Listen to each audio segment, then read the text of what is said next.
Nakalkal din ng netizens ang tila resibo sa madalas na pagbiyahe ni Quezon City 1st District Representative Arjo Atayde simula nang maupo sa pwesto. Saan-saan nga bang mga bansa nakalibot ang kongresista? Alamin sa agenda report ni Joan Manalo.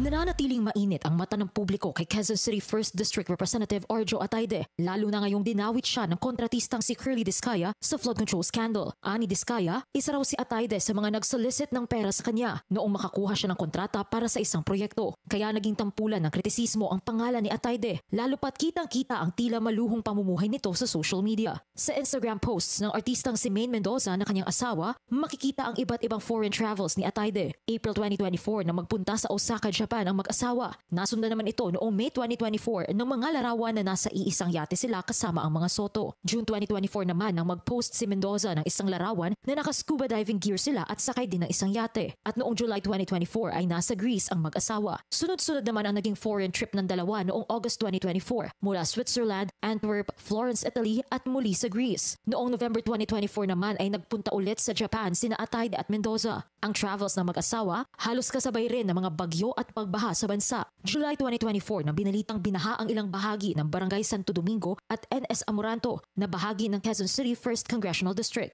At noong pumunta August this year ang BNC sa Barangay San Antonio na bahagi rin ng QC 1st District ay matinding pagbaha rin ang inabot nito. November 2024 naman ang sinalanta ng 5 magkakasunod na bagyo ang bansa kung saan di rin nakaligtas ang Quezon City. Kaya sinasabi ng iilan, panahon na raw para ipaliwanag kung saan nga ba galing ang yaman ng mga tulad ni Atayde na sangkot ngayon sa anomalya ng flood control. Sinubukang kunin ng Billionario News Channel ang pahayag ni Atayde patungkol sa issue pero wala pa rin itong tugon sa ngayon. Personal ding binisita ng BNC ang kanyang tanggapan pero staff lang ni Atayde ang naabutan ng team at babalikan na lang daw kami nito. Git naman ng kanyang asawang si Mendoza, wala raw ni isang bahagi ng kanilang pamumuhay ang galing sa tax ng taong bayan. Lahat daw ng mayroon sila ngayon ay produkto ng kanilang pagtatrabaho at pag-iipon. May kakayahan din daw ang kanilang mga pamilya na suportahan ang kanilang pamumuhay. Kaya hindi raw niya matatanggap ang mga akusasyon na nagnanakaw sila mula sa kaban ng bayan. Para sa